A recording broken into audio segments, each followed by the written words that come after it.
Hello everybody, एक बार फिर से आप सभी का हेल्थ गार्डन में स्वागत है। ये है BTTH नोवेल का एपिसोड नंबर 212, हिंदी में बोले तो 212, और इसमें काफी इंटरेस्टिंग चीजें आपको मालूम पड़ने वाली हैं, तो फिर इसे बिल्कुल एंड तक देखना अनिवार्य है। चलो बिना टाइम वेस्ट करे जान लेते हैं कि पिछले पार्ट में क्या हुआ था। पिछले एपिसोड की शुरुआत में सारे के सारे गेस्ट गू रियल्म के अंदर एंटर कर जाते हैं। इन सभी को रिसीव करने के लिए आए थे गू क्लैन के बैटल शिप्स। इन सभी बैटल शिप्स को गार्ड कर रहे थे ब्लैक सबमरीन आर्मी के सोल्जर्स। ब्लैक सबमरीन आर्मी के फर्स्ट कमांडर का नाम होता है गू जैन, जिसकी जियान से मुलाकात हुई थी। वैसे हमने अभी तक जैसे ब्लैक सबमरीन आर्मी के लोगों को देखा है, ये गू जैन टोटली डिफरेंट वाइब को देता है। उसने जियान को अच्छे से वेलकम करके जूनर को क्लैन में कैसी परेशानियों का सामना करना पड़ रहा है वो सब एक्सप्लेन करने लगता है। ऑफ कोर्स इन बातों को सुन के जियान जूनर को छोड़ने वाला नहीं था। जियान पूछता है मुझे ऐसा क्या करना होगा कि गू क्लैन ब्लड लाइन को भूल जाए। इसका आंसर होता है सिर्फ 2 शब्दों में। गू जैन बोलता है दोशेंग। अगर तुम सच में जूनर के साथ होना चाहते हो तो फिर तुम्हें दोशेंग में ब्रेक थ्रू करना होगा। खैर इनके बीच में कुछ और बातें चलती हैं। तब तक ये बैटल शिप्स गू सेक्रेट माउंटेन रेंज के पास पहुंच जाते हैं। जब सभी लोग बैटल शिप से नीचे उतर के गेस्ट एरिया में जा रहे होते हैं, तभी जियान का स्वागत करने के लिए आती है हमारी जूनर। ऑफ कोर्स जैसे ही जूनर सामने आई थी, सभी की नजरें उसी के ऊपर जाके पॉज हो जाती हैं। सभी की आंखों में अलग अलग तरीके के इमोशंस मौजूद थे। अब ये लोग क्या सोच रहे हैं इस बात से जियान को घंटा फर्क नहीं पड़ता था। जब जियान की टोली जूनर को फॉलो करके आगे जा रही होती है, तभी गू क्लैन के कुछ बुड्ढे जियान के ऊपर मेंटल प्रेशर बनाने की कोशिश करते हैं। लेकिन इन सभी का ये आइडिया काफी चाइल्डिश था। जियान ने बीच आसमान में बड़ा सीन क्रिएट कर दिया था। वो अपनी हेवली फ्लेम को खतरनाक तरीके से एक्सप्लोड कर देता है, जिसकी वजह से जो स्पेस सॉलिडिफाई हो चुका होता है एकदम ब्लास्ट हो गया था। गू क्लैन के कई एल्डर्स की आंखें खुल जाती हैं। जूनर की गू क्लैन में ऑलरेडी इतनी हाई पोजीशन है कि जिन एल्डर्स ने जियान के ऊपर हमला किया होता है वो अच्छे से फटकार लगाती है। तभी जूनर और जियान सेंस करते हैं एक डेंस किलिंग इंटेंट को। इस डेंजरस ऑरी को वो ब्लैक सबमरीन आर्मी का फोर्स जनरल रिलीज कर रहा था। इसका नाम होता है गू याओ। जब जियान की टोली जूनर के बैम्बू हाउस में पहुंच गई थी, तो फिर जूनर पूरे मामले को जियान को एक्सप्लेन करती है। वो बताती है कि कल होने वाली एडल्ट सेरेमनी में वो गू याओ जियान को जरूर चैलेंज करेगा। अगर जियान की इसमें हार होती है तो फिर गू क्लैन के जो एल्डर्स अभी तक न्यूट्रल बने रहे हैं वो उस गू याओ की साइड में चले जाएंगे। और तो गू याओ ने कुछ समय पहले एल्डर काउंसिल के सामने अपनी और जूनर का मैरिज प्रपोजल रखा था। ऑफ कोर्स जूनर इसे बिल्कुल एक्सेप्ट नहीं करती, लेकिन अगर सारे के सारे एल्डर्स उस गू याओ के साइड में हो गए तो फिर जूनर पे प्रेशर बढ़ जाएगा। बस इसके आगे की स्टोरी को हम इस एपिसोड में देखते हैं। अभी सीन होता है रात का। मूनलाइट पूरी माउंटेन रेंज को कवर करके उसे सिल्वरी बना देती है। माउंटेन रेंज के बीच में हम बिल्डिंग के क्लस्टर्स को देख सकते हैं। दूर से देखने में ऐसा लगता है जैसे कई एंशिएंट बीस्ट साथ में खड़े हों। एक एंशिएंट ऑरा फैला होता है। अब इन हॉल में लाइट फाइट की बिल्कुल कमी नहीं होती। खैर ऐसा होता भी क्यों ना, इन कुछ दिनों में गू क्लैन में फेस्टिव पीरियड जो चलने वाला है, इन सभी शानदार इमारतों से दूर एक बड़ा सा माउंटेन होता है। क्योंकि यहाँ तक नॉइस नहीं पहुँचता था, इस वजह से यहाँ का एटमोसफियर एकदम काम और क्वाइट होता है। माउंटेन के टॉप पे एक स्नो व्हाइट फिगर एलिगेंट तरीके से खड़ी हुई होती है। उसकी प्रिटी आंखें देख रही होती है उन बिल्डिंग्स को जो कि रोशनी की वजह से अलग से चमक रही हैं। कोई नहीं जानता कि इस लेडी के दिमाग में भी क्या थॉट्स चल रहे हैं। तब इस माउंटेन टॉप के ऊपर एक जेंटल आवाज गूंजती है। हम एक हरे कपड़ों में लेडी को आते हुए देखते हैं। वो पूछती है क्या तुम रेस्ट नहीं करने वाली। जब मूनलाइट इसके चेहरे पे आके बिखरती है, वो चेहरा बहुत ही एलिगेंट और इंचेंटिंग लग रहा था। वो व्हाइट क्लोथ फिगर पीछे मुड़ के जूनर को देखती है। वो कहती है तो ये गू रियल्म है। हाँ, ये एक्चुअली में बाहरी दुनिया से इतना ज्यादा अलग है। जूनर की नजरें भी आती हैं उन बिल्डिंग्स की तरफ जो कि दूर से चमक रही होती हैं। हम जूनर के चेहरे पे एक हेल्पलेसनेस को फ्लैश होते हुए देखते हैं। वो जवाब देती हुई कहती है बाहरी दुनिया से अगर कंपेयर किया जाए तो फिर यहाँ पे ज्यादा प्रेशर को भी फेस करना होता है। गू क्लैन अपनी ब्लड लाइन की स्ट्रेंथ पे रिलाई करता है, लेकिन इसी की वजह से इसकी हालत आज इतनी डेसोलेट हो गई है। गू रियल्म के सभी डिसेंडेंट सिटीजन्स के दिलों में ये गू सेक्रेट माउंटेन रेंज एक होली ग्राउंड है। हर साल अनगिनत मेंबर्स अपने बच्चों को यहाँ पे लेके आते हैं। वो उम्मीद करते हैं कि उनके बच्चे अच्छी ब्लड लाइन को पोजेस करते हो। हर बार कुछ लोग खुश होते हैं, लेकिन इनमें से मैक्सिमम लोगों के चेहरे मायूस हो जाते हैं। इतनी सालों में मैंने ऐसे कई लोगों को डिस्कवर किया है जो ये एक्सेप्ट नहीं कर पाते कि उनके बच्चों की ब्लड लाइन बिल्कुल इनसिग्निफिकेंट है। ऐसे प्रेशर को ना झेल पाने की वजह से वो on the spot suicide commit कर लेते हैं। जूनर की इस बात को सुन के लिटिल फेई डॉक्टर नोट करती है। वो कहती है क्योंकि ब्लड लाइन इतनी स्ट्रॉन्ग है तो फिर इसकी कीमत तो चुकानी होगी। जूनर भी सहाय करती है। वो भी इन सभी बातों को जानती थी, लेकिन ये वो कीमत है जिसे गू क्लैन अपनी स्ट्रेंथ को मेंटेन करने के लिए चुकाता है। खैर जूनर भी इस टॉपिक के बारे में ज्यादा बात नहीं करना चाहती थी। वो लिटिल फेई डॉक्टर के जेंटल फेस को देख के बोलती है इतने सारे ईयर्स के लिए थैंक यू। खैर लिटिल फेई डॉक्टर भी इस लड़की से छिपाती नहीं है। वो जानती थी कि दूसरी पार्टी भी उसके दिल की फीलिंग्स को समझती है। शाओशान कहती है क्या तुम जियान की बात कर रही हो, मैं इससे काफी यूज्ड हो चुकी हूँ। अगर मैं उसके साइड में रह के उसकी हेल्प कर पाती हूँ तो मैं बस इसमें खुश हूँ। हम शाओशान को फ्री तरीके से हंसते हुए देखते हैं। इसके बाद वो जूनर की तरफ देख के बोलती है तो मैं इन रैंडम वर्ड्स को यूज करने की जरूरत नहीं है। मुझे अभी की फीलिंग काफी अच्छी लगती है और मैं इसे बदलना नहीं चाहती। जूनर स्माइल के साथ कहती है अगर तुम इस तरीके से बिहेव करती रहोगी होगी तो फिर वो कभी समझने वाला नहीं है। लिटिल फेरी डॉक्टर बिल्कुल नॉन कमेंटल रहती है। वो जूनर को डीप तरीके से देख के बोलती है, आई थिंक तुम्हें जियान से रिलेटेड कुछ मैटर्स के बारे में जानकारी होगी, राइट? ये सुन के जूनर कहती है, तुम किसकी बात कर रही हो? ये सुन के शाओशान के चेहरे पे हेजिटेशन फ्लैश होती है, लेकिन एंड में वो कुछ नहीं कहती। हम जूनर के चेहरे को ऊपर लिफ्ट होते हुए देखते हैं। उसकी आंखें देखती हैं आसमान को जो कि तारों से भरा हुआ था। उसकी आंखों में एक अननोन सी फीलिंग झलक रही थी। वो कहती है, क्या तुम मेड्यूसा या फिर काइलिन की बात कर रही हो? ये सुन के लिटिल फेरी डॉक्टर साय करने लगती है। वो कहती है, तो तुम जानती हो, अगर ऐसा है तो तुम उसके सामने इस तरीके से बिहेव क्यों करती हो जैसे तुम्हें किसी चीज के बारे में मालूम ना हो। गूक्लैन की जिस तरीके से इन्फॉर्मेशन को इकट्ठा करने की एबिलिटीज है और जूनर का गूक्लैन में जैसा स्टेटस है, उससे बस अपने मुंह को खोलने की जरूरत है। कई लोग जियान और काइलिन के बीच के रिलेशनशिप के बारे में बताने के लिए तैयार हो जाएंगे। हम जूनर को स्माइल करते हुए देखते हैं। वो कहती है, अगर ऐसी बात है तो फिर क्या हुआ? अब मुझसे ये मत कहना कि मुझे फ्यूरियस होके जियान के हाथों से काइलिन को खत्म करवा देना चाहिए। ये कहने के बाद जूनर के चेहरे पे जो ब्राइट स्माइल थी, हम उसे हल्का सा शैलो होते हुए देखते हैं। ऐसा लगता है वो स्माइल करना चाहती थी, लेकिन एंड में जाके उसके मुंह से साय बाहर आती है। वो बड़बड़ाती हुई कहती है, एक्चुअली इस मामले को लेके मुझे भी हेडेक रहता है। बाकी लोगों को ऐसा लगता है कि मैं उसे छोड़ के इस मैटर की वजह से मैं उससे नफरत करने लगूंगी, लेकिन मैं जानती हूँ कि मेरे लिए ऐसा करना इम्पॉसिबल है। और अगर ऐसी बात है तो फिर मैं अपने आप को दुखी क्यों करूँ? जब जूनर ने बोलना बंद किया था, उसकी आंखें आती है लिटिल फेरी डॉक्टर की तरफ। वो कहती है, मैं वेट कर रही हूँ जब वो खुद इस मामले के बारे में मुझे बताएगा, तब मैं रूथलेस बन के उसे पनिश करूंगी। मैं बताऊंगी कि जो लोग दिल की बातों में इस तरीके से फिसल जाते हैं उनकी एंडिंग अच्छी नहीं होती। लिटिल फेरी डॉक्टर जूनर की तरफ देखती है। उसके चेहरे पे हल्का सा गुस्सा दिख रहा था। ये मैटर कुछ इस तरीके का है जैसे किसी औरत को मालूम पड़ गया हो कि उसके हस्बैंड का अफेयर चल रहा है। जूनर के चेहरे पे जो हल्का सा गुस्सा आ रहा होता है, अचानक से उसे रिप्लेस कर लिया था एक हसीन ने। वो कहती है, ऑलराइट, मैं ऐसे मामलों के बारे में दूसरों से बात नहीं करना चाहती। कल गूकल में अडल्ट सेरेमनी रखी जाएगी तो मैं जल्दी रेस्ट करना चाहिए। मैं उम्मीद करती हूँ कि तुम फ्यूचर में भी उसके साथ बनी रहोगी। ये सुन के शाओशान अपनी आईब्राउज को लिफ्ट करके बोलती है, तुम्हारे बारे में क्या? ये सुन के जूनर की आईब्राउज ट्विच होने लगी थी, लेकिन वो रिप्लाई नहीं करती। हम उसे अपने हाथों को वेव करते हुए देखते हैं, जिसके बाद वो माउंटेन के बीच के बैम्बू हाउस में जाने लगती है। जूनर को जाते हुए देख लिटिल फेरी डॉक्टर की आईब्राउज नेट हो चुकी होती है, लेकिन अब वो और सवाल नहीं पूछती। उसकी बॉडी फ्लैश होती है, वो भी फॉलो करती है जूनर को। जब सूर्य की पहली किरण नीचे आती है, गू सेक्रेड माउंटेन रेंज काफी लाइवली हो जाता है। कई फिगर्स आसमान में शूट हो गए थे। जो लगातार ड्रम्स की आवाज आती है, उसकी वजह से बादलों में भी रिपल्स फैल रही थी। सीन चेंज होता है और हमारे कानों में जाती है एक क्रिक की आवाज। एक बंद दरवाजा खुल गया था। जियान, जिसने ऑलरेडी फ्रेश क्लोथ्स को पहन लिया होता है, हम उसे बाहर आते हुए देखते हैं। जब वो रूम के बाहर के एरिया को देखता है तो उसे जूनर उसका वेट करती हुई दिखाई देती है। जियान थोड़ा एम्बेरेस फील करता है। जूनर स्माइल करके खड़ी हो जाती है। वो जियान के कपड़ों को सही करते हुए बोलती है, बिग ब्रदर जियान, क्या आपने अच्छे से आराम कर लिया? जूनर के जेंटल एक्शंस किसी ओबीडिएंट वाइफ जैसे लग रहे थे। अगर गूकलैन के लोग ऐसे सीन को देख लेते तो फिर उनकी आंखों का लाल होना बिल्कुल पक्का है। इतनी सालों में जूनर एकदम इंडिफरेंट और इथेरियल रही है। वो सभी की आंखों में एक गॉडेस बन चुकी थी। अब जब वो देखती है कि वही गॉडेस एक लड़के के कपड़ों को सही कर रही है, उन सभी का दिल टूट जाता। जियान स्माइल करके नोट करता है। वो सेंस करता है उन गर्म हाथों को जो उसके कपड़ों को सही कर रहे हैं। एक पल के लिए उसकी आंखों में फ्लक्चुएशंस अपीयर हुई थी, लेकिन वो तुरंत ही उन्हें सप्रेस कर लेता है। उसकी नजरें जाती हैं दूर की बिल्डिंग्स की तरफ। जियान कहता है, एडल्ट सेरेमनी शुरू होने वाली है, राइट? जूनर स्माइल करके बोलती है, यस, चलो हम चलते हैं। उसके एक इशारे पे अपनी विंग्स को फ्लैप करता हुआ एक स्नो व्हाइट बीस्ट उसके सामने आ जाता है, जिसके बाद ये सभी के सामने लैंड कर गया था। जूनर की लवली बॉडी फ्लैश होती है, वो बीस्ट के ऊपर अपीयर हो जाती है। जूनर को जियान का ग्रुप भी फॉलो करता है, जिसके बाद हम जूनर को उस बीस्ट की पीठ को थपथपाते हुए देखते हैं। बीस्ट अपने विंग्स को फ्लैप करता है। अगले पल में वो एक रे ऑफ लाइट में ट्रांसफॉर्म हो गया था, जो कि दूर के हॉल्स की तरफ चला जाता है। इस सिंगल हॉर्न बीस्ट की स्पीड काफी क्विक होती है। 1 मिनट में ही वो लोग बिल्डिंग्स के सामने पहुंच जाते हैं। जूनर बीस्ट को गाइड करती है। वो लोग इस एरिया के मिडिल पे लैंड करते हैं। जूनर के जियान के साथ होने की वजह से जियान का ग्रुप सबसे ज्यादा आई कैचिंग हो गया था। इस वजह से जिस मोमेंट में वो लोग हॉर्न बीस्ट से नीचे आते हैं, सबकी नजर इनके ऊपर फोकस हो जाती है। खैर, जूनर इन सभी को इग्नोर करती है। वो जियान की टोली से बोलती है, लेट्स गो। ये कहने के बाद जूनर और जियान का ग्रुप एक बहुत ही बड़े स्टेडियम के बीच में पहुंचता है। इस जगह को एंशिएंट ओरेन ने कवर करके रखा था। इस एंशिएंट स्टेडियम के आसपास हम कई ब्लैक सबमर्ज्ड आर्मी के वॉरियर्स को भी देख सकते हैं। इनकी शार्प चील जैसी निगाहें चारों तरफ दिखती हैं। जब जियान का ग्रुप अपीयर हुआ था, ऑफ कोर्स ये ब्लैक सबमर्ज्ड आर्मी के सोल्जर्स का ध्यान आकर्षित करता है, लेकिन वो लोग कुछ भी नहीं करते। स्टेडियम में कई लोगों ने अपनी सीट्स को ले लिया होता है, लेकिन जूनर के कदम बिल्कुल नहीं रुकते, बल्कि उसकी डायरेक्शन होती है स्क्वायर के बीच की सीट्स पे। ये देख के पीछे चल रहा जियान का ग्रुप थोड़ा हेजिटेट करता है, लेकिन उन्हें जूनर को फॉलो करना ही था। जूनर ने अपने पैरों के सरिया में रखा ही था, तभी हमें सुनाई देती है क्लैंक की साउंड। 2 गोल्डन स्पीयर्स एक दूसरे में टकराते हैं। हम देखते हैं 2 वॉरियर्स को जिन्होंने गोल्डन आर्मर्स को पहन के रखा था। ये दोनों अपने स्पीयर से जियान के ग्रुप को रोक रोकते हैं। इन दोनों को ऐसे बिहेव करते हुए देख जूनियर का एक्सप्रेशन चेंज होता है। उसके दिल में फ्यूरी राइज होने लगी थी। वो कहती है साइड में हटो। जब जूनियर की ऐसी कोल्ड आवाज उन दोनों वॉरियर्स के कानों में जाती है वो दोनों स्टार्टल्ड हो जाते हैं। हम क्लियरली उन्हें हेजिटेट करते हुए देख सकते हैं। तभी जियान की टोली के कानों में जाती है किसी के हंसने की आवाज। जब ये लोग पीछे मुड़ के देखते हैं तो फिर इन्हें दिखाई दिया था एक ओल्ड मैन। इस बुड्ढे के दोनों हाथ पीछे होते हैं। वैसे ही ओल्ड मैन उस गुचियान से काफी सिमिलर लग रहा था। वो कहता है यंग मिस, इन दोनों के लिए आपको डिफिकल्टी खड़ी करने की आवश्यकता नहीं है। ये एक स्पेशल एरिया है, यहाँ पे वो लोग एंटर नहीं कर सकते जिन्हें क्लैन ने स्पेसिफिकली इन्वाइट नहीं किया। जब जियान इस पूरे एरिया और इन गोल्डन वॉरियर्स को देखता है वो समझ गया था कि स्पेशल एरिया है। उसे इस एरिया में कुछ खास इंटरेस्ट नहीं था। वहीं पे जूनियर इस तरीके से नहीं सोचती, क्योंकि जियान गू क्लैन में आया है तो फिर वो जियान के लिए नेचुरली सबसे अच्छी जगह का बंदोबस्त करेगी। ये जगह काफी आई कैचिंग थी और जूनियर भी यहाँ पे प्रेजेंट होती है। इस वजह से कईयों की नजरें यहाँ पे फोकस्ड हो चुकी होती है। फाइनली जब वो देखते हैं जियान को तो फिर लोगों ने मजे लेने शुरू कर दिए थे। खैर इस बुड्ढे ने भी अपीयरेंस करी थी, तभी पीछे से एक और आवाज आती है। ये था वही गुचियन जिसने जियान के ऊपर मेंटल प्रेशर बनाने की कोशिश कर रही थी। वो कहता है यंग मिस, एल्डर ब्रदर बिल्कुल सही है। हालांकि जियान आपका अच्छा फ्रेंड है लेकिन वो यहाँ पे बैठने की रिक्वायरमेंट्स को फुलफिल नहीं करता। जूनियर का चेहरा आइसी कोल्ड था। अब उसकी आंखों में गोल्डन फ्लेम भी दिखने लगी थी। जिस तरीके से ये बुड्ढे जियान का हर बार रास्ता रोक रहे हैं जूनियर का गुस्सा आउट ऑफ कंट्रोल होने वाला है। खैर इससे पहले जूनियर इरप्ट हो पाती आसमान में गूंजती एक फ्यूरियस आवाज कहती जियू चियान यूशु, क्या तुम दोनों बेशर्मों को समझ में नहीं आता? खैर मुझे ही फर्क नहीं पड़ता कि तुम लोग किसको बुली कर रहे हो, लेकिन तुम दोनों की मेरी जानन अकेडमी को बुली करने की हिम्मत कैसे हुई? क्या तुम्हें लगता है कि ओल्ड मैन सॉफ्टी है? ये आवाज जियान को काफी फेमिलियर लग रही थी। इस ओल्ड मैन की आवाज को सुन के गुचियान का डुओ एकदम स्टार्टल्ड हो जाता है। वहीं पे जियान हो चुका था स्टन्ड। तुरंत ही दोनों के एक्सप्रेशन शॉक में बदलते हैं। इनके मुंह से आवाज आती है मैंग टियानची। आसमान का स्पेस डिस्टॉर्ट हुआ था। तुरंत ही सभी के सामने एक एल्डरली फिगर अपीयर होता है। जिस मोमेंट में ओल्ड मैन अपीयर हुआ था उसके हाथ से दो दुई की पिलर शूट होते हैं। ये दुई की पिलर जो कि पावरफुल लाइटिंग ग्लो को कैरी कर रहे थे उनका टारगेट होते हैं गुचियान के डुओ। इस बुड्ढे को मनचाहे अटैक करते हुए देख गुचियान का डुओ एकदम फ्यूरियस हो जाता है, लेकिन इससे पहले वो कुछ और बकवास कर पाते अगले एक्सप्रेशन के साथ उन दोनों को पीछे जाना पड़ता है। चीज साउंड करते हुए दोनों लाइटिंग ग्लो मीटरॉइड की तरह आगे बढ़ रहे थे, लेकिन इससे पहले वो अपने टारगेट को टच कर पाते एक इनविजिबल रिपल फैलती है। कोइंसिडेंटली इस रिपल ने दोनों लाइटिंग ग्लो को रिसीव कर लिया था। जियान देखता है आसमान से नीचे आ रहे एल्डरली फिगर को। वो कहता है ये बुड्ढा फिर आ गया। इस फैमिलियर चेहरे को देख के जियान के चेहरे पे स्टन्ड एक्सप्रेशन था। वो डिस्कवर करता है कि जिस ओल्ड मैन ने यहाँ पे इंटरवीन किया है वो वही ओल्ड मैन है जिससे कुछ दिन पहले जियान थंडर लाइटिंग पूल में मिल चुका है। जब वो ओल्ड मैन जिसका सरनेम मैंग होता है वो जियान को इस तरीके से बात करते हुए देखता है गुस्से में आके उसकी दाढ़ी उड़ने लगती है। वो कहता है तुम क्या, तुम्हारा हेड, क्या तुम्हें पोलाइटली बात करनी नहीं आती? मुझे हेडमास्टर बोलो। अभी जियान की आंखें खोई हुई सी लगती हैं। वो कहता है हेडमास्टर। एक मोमेंट के बाद जियान फाइनली रिकवर हुआ था, लेकिन इस बुड्ढे को अपने सामने देख के वो फिर से स्टन्ड हो जाता है। वो कहता है तुम जानन अकेडमी के हेडमास्टर हो? फिर से उस ओल्ड मैन की बियर्ड उड़ने लगती है। वो कहता है क्या नॉनसेंस बात कर रहे हो? आखिर मेरे अलावा यहाँ पे कौन ऐसा है जो अपने आप को मेंडियंची बोलेगा? वो जियान को ऑब्जर्व करके स्माइल करता है। उसका हाथ आगे गया था जिसके बाद वो जियान को पिंच कर देता है। अब क्योंकि यहाँ पे आइडेंटिटी रिवील हो चुकी है तो चलो हम मेंटियंची के बारे में रिस्पेक्ट से बात करते हैं। Back to the scene. मेंटियंची जियान को देख के हंस के बोलते हैं नॉट बैड नॉट बैड। लगता है उस फेलो सूचान ने मुझसे झूठ नहीं बोला। ये सुन के जियान की फेस मैसेज ट्विस्ट करती है। वो देखता है सामने स्माइल कर रहे ओल्ड मैन को। एक मोमेंट के लिए जियान इस बुड्ढे और जानन अकेडमी के उस मिस्टीरियस हेडमास्टर को कनेक्ट नहीं कर पा रहा था। सामने खड़े मेंटियंची जियान के सीने को थपथपाते हुए बोलते हैं जब हम पहले मिले थे तो एक्चुअली मैं तुम्हें रिकॉग्नाइज नहीं कर पाया, लेकिन जब लौटने के बाद मैंने काफी समय तक सोचा तो मुझे फाइनली याद आया कि तुम वही जियान हो। वो फेलो सूचियन तुम्हारे बारे में कई मैसेज को मेरे पास भेज चुका है। तुरंत ही मेंटियंची अपने आप को तोप समझ के बोलते हैं तुम बिल्कुल चिंता मत करो, क्योंकि तुम जानन अकेडमी के स्टूडेंट होने के साथ साथ मेरी नजरों में एक्सेप्टेबल स्टूडेंट हो। तो अगर फ्यूचर में तुम्हें कोई परेशानी का सामना करना पड़ता है मैं तुम्हें बिल्कुल प्रोटेक्ट करूंगा। ऐसे सीन को देख के जियान अंदर से कड़वाहट फील कर रहा होता है। सामने खड़ा ये ओल्ड फेलो वो मिस्टीरियस हेडमास्टर तो बिल्कुल नहीं लगता, बल्कि जियान को तो कोई डाकू जैसा लग रहा था। तभी पीछे से जूनियर की आवाज आती है। अब तक वो भी शौक से रिकवर हो चुकी थी। वो कहती है ओल्ड मिस्टर मैंग आपका धन्यवाद। मेंटेंची अपने हाथों को रैंडमली वेव करके बोलते हैं बस छोटी सी बात है। जिसके बाद उनकी नजरें ट्रेवल करती हैं जियान और जूनियर के बीच में। उनके चेहरे पे एक अजीब सी स्माइल आ गई थी। वो कहते हैं तभी मैं कहूँ कि ये लोग तुम्हारे जैसे यंगर जनरेशन के मेंबर के लिए परेशानियां खड़ी क्यों कर रहे हैं? तुमने एक्चुअली में गूगलैंड के सबसे आउटस्टैंडिंग फ्लावर को पिक किया है। इन शब्दों को सुन के जियान का चेहरा एकदम ग्रीन हो जाता है। वहीं पे जूनियर के चेहरे पे एक लाली आ गई थी। वो गुचियान का डुओ जो कि मेंगियांजे के लाइटिंग अटैक की वजह से पीछे चले गए थे वो फिर से फ्यूरियस एक्सप्रेशन के साथ आगे आते हैं। इस मोमेंट में जियूचियन डीप आवाज में कहता है ओल्ड मिस्टर मैंग ये तुम्हारा लेक लैंड नहीं है। मेंटियांची की एक बार नजरें जाती हैं इन दोनों दोनों के ऊपर, लेकिन वो इन दोनों को पूरी तरीके से इग्नोर मार देते हैं। वो आसमान में खाली स्पेस को देख के बोलते हैं, ओल्ड डीमन शान, तुम इन दोनों की साइड लेना बंद कर दो। तुम जिस तरीके से यंगर जनरेशन के मेंबर के लिए परेशानी खड़ी करने की कोशिश कर रहे हो, ये बता रहा है कि तुम कितने नैरो माइंडेड हो। तभी वो खाली स्पेस फ्लक्चुएट हुआ था। अजीब तरीके से एक व्हाइट हेयर ओल्ड मैन वहाँ पे अपीयर होता है। आसमान से नीचे आने के बाद वो अपने दोनों हाथों को मेंटियंची और जूनर की तरफ कप करता है। अभी जूनर का चेहरा आइसी कोल्ड था। वो साय करके बोलता है, ओल्ड फेलो, क्योंकि इस बार तुम आगे आ रहे हो तो फिर चलो मैं तुम्हें फेस देता हूँ। ये कहने के बाद वो बुड्ढा अपनी स्लीव्स को फटकारता है। वो दूर की सीट्स पे जाने लगा था। इस पूरे एक्सचेंज के दौरान उसने जियान को फूटी आंख से नहीं देखा था। इस बुड्ढे को आगे जाते हुए देख मेंटियंची के चेहरे पे एक स्माइल आती है। वो कहते हैं, छी, अभी भी मेरे सामने कूल बिहेव कर रहे हो। जिसके बाद उनकी आंखें लैंड करती हैं जियान के ऊपर। वो कुछ कहना तो चाहते थे, लेकिन अंत में आते आते वो जियान के कंधे को थपथपाते हैं। वो कहते हैं, लिटिल फेलो, तुम काफी साहसी हो। तुम ऑब्वियसली जानते थे कि तुम जैसे यहाँ पे आओगे गूकलैन तुम्हारे लिए परेशानियां खड़ी करेगा, लेकिन फिर भी तुमने यहाँ पे आने की हिम्मत करी। लेकिन तुम बिल्कुल चिंता मत करो, सूचियान ने मुझे कई मैसेज भेजे हैं। उन सभी मैसेजेस में बस ये कहा गया है कि अगर मैं तुमसे मिलता हूँ तो मुझे तुम्हारा ध्यान रखना चाहिए। अब क्योंकि मैं यहाँ पे हूँ तो फिर गूकलैन के लोगों को मुझे फेस देना होगा, लेकिन अगर तुम चाहते हो कि वो ओल्ड फेलोज तुम्हारी वैल्यू करें तो फिर एंड में जाके तुम्हें खुद पे रिलाई करना होगा। जियान अपने हाथों को कप करके रिस्पेक्टफुल आवाज में कहता है, हेडमास्टर, आपके रिमाइंडर का धन्यवाद। वो सेंस कर पा रहा था कि दूसरी पार्टी उसकी भले की बात कर रही है। मेंटियंची स्माइल करके बोलते हैं, लेट्स गो। जिसके बाद वो पीछे मुड़ के किनारे की सीट्स की तरफ जाने लगते हैं। जियान थोड़ी देर तक हेजिटेट करता है, फिर भी वो लिटिल फी डॉक्टर के ग्रुप को लेके आगे बढ़ जाता है। अभी उसकी टोली के एक्सप्रेशंस भी काफी अगली थे। फाइनली वो मेंटियंची के साइड की सीट्स पे बैठते हैं। जूनर, जो कि जियान के बगल में बैठी हुई होती है, फाइनली उसने एक्सप्लेन करना शुरू कर दिया था। वो कहती है, कुछ समय पहले जो ओल्ड मैन आया था उसका नाम है जियोशान। ये गूकलैन के सबसे एक्सपीरियंस एल्डर्स में से एक है। इसकी स्ट्रेंथ काफी अच्छी है और ये गूकलैन के अंदर थोड़े से इन्फ्लुएंस को पोजेस करता है, और तो ये उनमें से एक है जो हमारी रिलेशनशिप को बिल्कुल रिजेक्ट करता है। जियान चुपचाप से नॉड करता है। वो सेंस कर पा रहा था कि जियोशान कितना ज्यादा फ्राइटनिंग है। इसकी स्ट्रेंथ कम से कम पीक ऑफ 2000 क्लास की होगी। सच में गूकलैन के अंदर एक्सपर्ट्स का नंबर काफी फ्राइटनिंग लेवल पे पहुंच चुका है। जब जियान जूनर से सॉफ्ट आवाज में बात कर रहा होता है, उसकी नजरें इस पूरे एरिया को ऑब्जर्व करती हैं। जो भी यहाँ पे एंटर कर सकते थे वो सभी गूकलैन के रेनाउंड एक्सपर्ट्स होते हैं, लेकिन जियान को इन लोगों के बीच में कुछ फैमिलियर चेहरे भी दिखाई देते हैं। ये था हुओजॉन का ग्रुप। जियान और हुओजॉन के बीच में बोर्ड पर चैट हुई थी। जब जियान उसकी तरफ देखता है तो हुओजॉन भी जियान की तरफ देख के स्माइल कर देता है। ऑफ कोर्स जियान ने भी स्माइल को रिटर्न कर दिया था। फिर उसकी निगाहें जाती हैं स्टेज के लेफ्ट साइड में। अब यहाँ पे एक लोगों का झुंड बैठा हुआ होता है। इनमें से मैक्सिमम लोग गूकलैन की यंगर जनरेशन से बिलोंग करते थे। जियान को जियो जैन, लिंगशु, लिंगक्वान और ब्लैक सबमर्ज्ड आर्मी के कई लोग दिखाई देते हैं। अब इन सभी कमांडर्स की नजरें जियान को रिडिक्यूल के साथ देख रही थी। इनके ऐसे एक्सप्रेशन को देख के जियान की भौहें सिकुड़ जाती हैं। वो अपनी नजरों को विड्रॉ करने वाला होता है, तभी पॉज होती है कॉर्नर के फ्रंट में। अभी उस सीट पे जो फिगर बैठा हुआ होता है उसकी बॉडी से काफी मर्डरस ऑरा रिलीज हो रहा था। इस बंदे के ब्लैक और व्हाइट हेयर होते हैं। इसके शरीर से रिलीज हो रहा ऑरा ऐसा लगता है जैसे ये कोई हजारों साल पुरानी जमी हुई बर्फ हो। इस बंदे को देख के कई लोग चिल फील करते हैं। अभी इस बंदे को देख के जियान की आंखें भी काफी ग्रेव हो चुकी थी। वो इस बंदे की बॉडी से एक फैमिलियर किलिंग डिजायर को सेंस करता है, और तो और इस किलिंग इंटेंट का टारगेट जियान है। जियान कहता है, डेविल जर्नल गुयाओ। एक गहरी सांस छोड़ने के बाद उसकी फिस्ट टाइट हो जाती है। ऐसे किलिंग इंटेंट को उसने कल सेंस किया था। क्लियरली ये वही डेविल जनरल होगा जिसके बारे में कल जूनर ने बताया था। अब क्योंकि जियान इस किलिंग इंटेंट का टारगेट था तो फिर गुयाओ यहाँ पे आने के बाद जियान के सारे एक्शंस को ऑब्जर्व कर रहा था। गुयाओ जियान की नजरों को भी सेंस कर लेता है। ये इंसान एक स्ट्रॉन्ग अपोनेंट होने वाला है। जियान की आंखों में सोलमनेस फ्लैश होती है। जियान का अब तक का सेम जनरेशन में सबसे खतरनाक opponent most likely so called devil general ही होगा। साइड में बैठी जूनर भी जियान की नजरों को फॉलो करती है। उसे फाइनली वो बंदा दिख गया था। वो अपने हाथों को क्लेंच करती है। उसकी आंखों में एक चिल फ्लैश हुई थी। वो डीप आवाज में कहती है, बिग ब्रदर जियान, आपको केयरफुल रहना होगा। जियान स्लोली नॉड करता है। जूनर भौहें सिकोड़ के बोलती है, एडिशनली जैसे ही एडल्ट सेरेमनी खत्म होती है हेवनली टूम ओपन होने वाली है। आपके पास उसमें एंटर करने की क्वालिफिकेशंस हैं, लेकिन कुछ एडल्ट्स आपका रास्ता जरूर रोकेंगे। थोड़ी सी दूरी पे बैठे मेंगटियांची अपने वेस्ट को स्ट्रेच करते हुए बोलते हैं,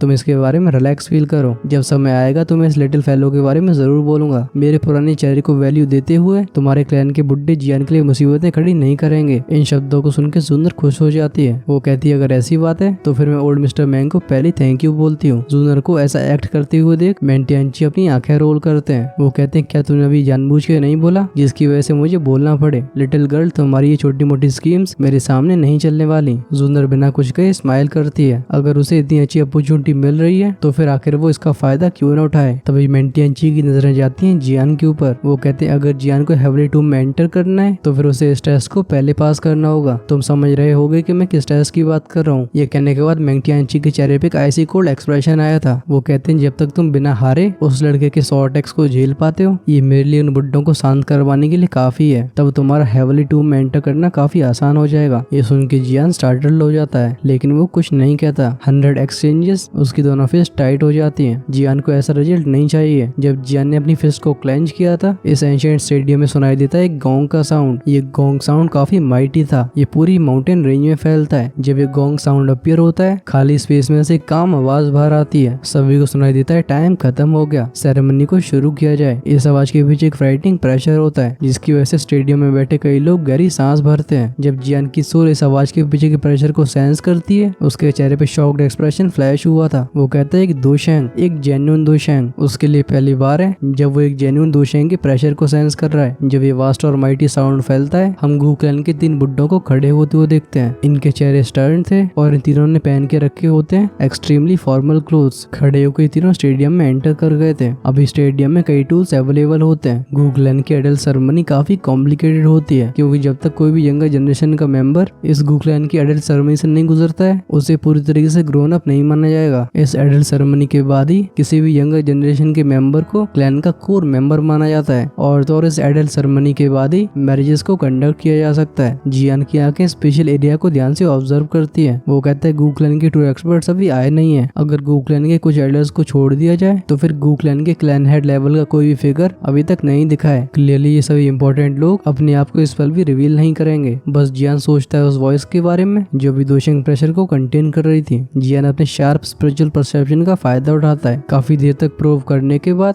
उसे आसमान में कुछ स्पेशल फ्लक्चुएशन सेंस हुई थी। वो कहता है भले ये लोग अपने आप को शो नहीं कर रहे हैं, लेकिन इस जगह पे कुछ हल्के से और प्रेजेंट है। लगता है ये सभी इंपॉर्टेंट लोग अपने आप को न शो करते हुए इस पूरे इवेंट को देख रहे हैं। जब जियान इन सब बातों को सोच रहा था, स्क्वायर के ऊपर मौजूद गू क्लैन के एल्डर्स प्रिपरेशन कंप्लीट कर देते हैं, जिसके बाद इनके हाथ में एक लिस्ट आई थी। ये सबसे पहले बुलाते हैं उस फिगर को जैसे जियान काफी फैमिलियर है। एक एल्डर कहता है सेरेमनी शुरू होती है, लिंकवान स्टेज पे आओ। एल्डर की आवाज को सुन के लिंकवान तुरंत ही खड़ा हो जाता है। उसकी बॉडी मूव होती है। वो हाई स्पिरिट्स के साथ स्क्वायर की तरफ जाने लगता है। हम उसे तीनों एल्डर्स की तरफ बाव करते हुए देखते हैं। गू क्लैन के अंदर नेचुरली ऐसे कई लोग हैं जो कि एक समय के बाद एडल्ट बनते हैं, लेकिन वो लोग जिनकी एडल्ट सेरेमनी इस जगह पे कंडक्ट करवाई जाती है, वो डेफिनेटली गू क्लैन की यंगर जनरेशन के सबसे टॉप एक्सपर्ट होते हैं। इस वजह से लिंकवान का ऐसा बिहेव करना नॉर्मल था। स्क्वायर के ऊपर खड़े तीनों एल्डर्स में से एक एल्डर अपने एक हाथ को क्लेंच करता है। उसके सामने 10 फुट बड़ी स्टार डिस्क अपीयर हुई थी। लिंकवान जल्दी से अपने कदमों को आगे बढ़ाता है, जिसके बाद उसने स्टार डिस्क को टच करके अपनी आंखों को बंद कर लिया था। लिंकवान की आंखें बंद होती स्टार डिस्क में से एक इंटेंस ग्लो बाहर आता है। इसके ऊपर 6 सितारे अपीयर हुए थे। इन 6 स्टार को देख के हम उस गू क्लैन के एल्डर को नॉड करते हुए देखते हैं, जिसके बाद वो चिल्लाते हुए बोलता है लिंकवान, black submarine army 7th commander, 1 star 2 strength, grade 6 blood line. Elder council के डिस्कशन के बाद लिंकवान को गोल्ड क्लैन टैटू बेस्टो किया जाता है। जैसे इस एल्डर की आवाज सभी को सुनाई देती है, गू क्लैन के लोगों के बीच में प्राइवेट कन्वर्सेशन शुरू हो जाती है। एक बंदा कहता है तो गोल्ड क्लैन टैटू होगा। सच में लिंकवान अपनी 7th कमांडर की पोजीशन का वर्दी है। इन शब्दों को सुन के लिंकवान का चेहरा भी खिल चुका होता है। वो एक घुटने को टेक के ऊपर देखता है। एक एल्डर के हाथ में होता है फ्लिकरिंग गोल्डन पेन। जैसे उसके हाथ मूव होते हैं, हवा में कई आफ्टर इमेजेस क्रिएट हुई थी। लिंकवान के फोरहेड पे अपीयर होता है एक मिस्टीरियस सिंबल। एक गोल्डन लाइट शूट हुई थी। इस लाइट में काफी स्पेशल एनर्जी की फ्लक्चुएशंस एमिट होती हैं। जियान इन चीजों के बारे में बिल्कुल नहीं जानता था। इस वजह से वो साइड में बैठी जूनर से पूछता है, grade 6 blood line golden clan tattoo, आखिर ये क्या चीज है? जूनर स्माइल करती है। वो एक्सप्लेन करते हुए बोलती है, गू क्लैन की ब्लड लाइन 10 हिस्सों में डिवाइड करी गई है। ग्रेड 1 होता है सबसे लोएस्ट और ग्रेड 10 होता है सबसे हाईएस्ट। नॉर्मली बात कर रही है तो जिनकी ब्लड लाइन ग्रेड 4 या फिर उससे ऊपर पहुंची होती है, वो इस एडल्ट सेरेमनी में पार्टिसिपेट कर सकते हैं। लिंकवान के लिए 6 ग्रेड तक पहुंचना खराब नहीं है। और जहाँ तक बात रही गोल्ड क्लैन टैटू की, तो फिर अलग अलग कंडीशंस को समराइज करने के बाद ये एक एवोल्यूशन होती है। एंशिएंट टाइम से हमारा गू क्लैन ऐसे क्लैन टैटू को इनहेरिट करता आ रहा है। अगर कोई भी क्लैन मेंबर क्रिटिकल सिचुएशन का सामना करता है, तो फिर उस क्लैन के मेंबर की बॉडी के अंदर की ब्लड लाइन पावर उसकी स्ट्रेंथ को राइज करवा के उसे उस डेंजर का सामना करने का एक और मौका देगी। इस क्लैन टैटू को 4 लेवल्स में डिवाइड किया जाता है। ये है silver, gold, purple gold, rainbow gold. इन्हें रंगों के हिसाब से डिफरेंशिएट किया जाता है। लिंकवान का ये क्लैन टैटू तीसरा गोल्ड क्लैन टैटू है। जियान की आंखों में सरप्राइज फ्लैश हुआ था। वो कहता है क्लैन टैटू एक्चुअली में ऐसे मिस्टीरियस इफेक्ट्स को पोजेस करता है। जूनर स्माइल करके बोलती है, हाँ, रूमर के हिसाब से हैं गूक्लैन के एंसेस्टर जिनकी स्ट्रेंथ दूसरी क्लास पे पहुंच चुकी थी, उन्होंने ही से क्रिएट किया है। इस क्लैन टैटू को अक्वायर करने के बाद इसकी एबिलिटीज को यूज करने के लिए 1 महीने का वेट करना होगा। जियान नॉड करता है। ओरिजिनली उसे ऐसा लग रहा था जैसे ये कोई गूक्लैन की फॉर्मल सेरेमनी है। अनएक्सपेक्टेड बात है कि इसके ऐसे बेनिफिट हैं, तभी ये सब लोग एडल्ट सेरेमनी को इतनी सीरियस तरीके से देखते हैं। लगता है इन सब का रीजन ये क्लैन टैटू है। जियान हंस के बोलता है, अगर ऐसी बात है तो फिर जूनर, क्या तुम्हारी ब्लड लाइन 10th ग्रेड तक पहुंच चुकी है और क्या तुम रेनबो गोल्ड क्लैन टैटू को ऑब्टेन कर पाओगी? ये सुन के जूनर हंसते हुए अपने सिर को हिलाती है। वो कहती है, लास्ट टाइम रिट्रीट पे जाने के बाद मैंने अपनी ब्लड लाइन पावर को चेक नहीं किया है, लेकिन 10th ग्रेड की ब्लड लाइन को डिवाइन ब्लड लाइन भी कहा जाता है। पिछले 1000 सालों में गूक्लैन में ये ब्लड लाइन कभी अपीयर नहीं हुई। जूनर को डर है कि मैं उस स्टेज तक नहीं पहुंच पाऊंगी। और जहाँ तक बात होती है रेनबो गोल्ड क्लैन टैटू की, तो फिर अभी क्लैन में बस एक ही ऐसा इंसान है जो कि इस क्लैन टैटू को पोजेस करता है। उसके बाद ही क्लैन टैटू कभी नहीं दिखा है। कोई भी उन क्वालिफिकेशंस तक पहुंच ही नहीं पाया। तभी मेंटेंची कन्वर्सेशन में एंटर करते हैं। वो हंस के बोलते हैं, ही जिस तरीके से गूक्लैन अपनी ब्लड लाइन को कैलकुलेट करता है, जब तक किसी की ब्लड लाइन का ग्रेड 9th ग्रेड तक पहुंच पाता है तो फिर उसके पास दोशेन क्लास तक पहुंचने का पोटेंशियल होगा। और जब बात होती है डिवाइन ब्लड लाइन की, तो फिर उस इंसान का पोटेंशियल दोशेन क्लास के पीक तक पहुंचेगा। ऑफ कोर्स मुझे ऐसा लगता है कि ऐसा होना काफी डिफिकल्ट है। डिवाइन ब्लड लाइन को अपीयर हुए कई साल हो चुके हैं। जियान एकदम स्पीचलेस था। गूक्लैन की फाउंडेशन सच में खतरनाक है। जब जियान और जूनर बात कर रहे थे, स्क्वायर के ऊपर से फिर से एक आवाज आती है। एक एल्डर कहता है, नेक्स्ट लिंगशु। लिंगशु तुरंत ही खड़ा हो जाता है। हम उसे एक्साइटेड चेहरे के साथ और टक से स्टेज तक पहुंचते हुए देखते हैं, जिसके बाद वो लिंक्वान के स्टेप्स को फॉलो करता है। लेकिन फिर से 6 स्टार ही अपीयर हुए थे। लिंगशु black samurai army 2nd commander, 5 star दोजुन, grade 6 blood line, gold clan tattoo को बेस्टो किया जाता है। जब जियान देखता है इस 5 स्टार दोजुन लिंगशु को, जिसे बस गोल्ड क्लैन टैटू ही मिला है, वो फाइनली समझ रहा था कि क्लैन के टैटू में जंप मारना बहुत ही डिफिकल्ट है। इसमें सबसे जरूरी फैक्टर स्ट्रेंथ नहीं होती, बल्कि वो होती है ब्लड लाइन की प्योरिटी। हालांकि दोनों ने ही गोल्ड क्लैन टैटू को ऑब्टेन किया था, लेकिन लिंगशु के माथे पे जो सिंबल होता है वो लिंक्वान से एकदम ब्राइट था। शायद ये अलग अलग चमक उनकी स्ट्रेंथ के डिफरेंस की वजह से है। लिंक्वान और लिंगशु के बाद गूक्लैन की यंगर जनरेशन के एक्सपर्ट्स जो कि काफी स्ट्रॉन्ग थे, वो लगातार स्टेज पे अपीयर होते रहते हैं। लेकिन इन सभी में ऐसा कोई नहीं होता जिसकी ब्लड लाइन 6 ग्रेड से ऊपर गई हो। जियान को भी समझ में आने लगा था कि गूक्लैन के अंदर ब्लड लाइन को स्ट्रॉन्ग करना बहुत मुश्किल है।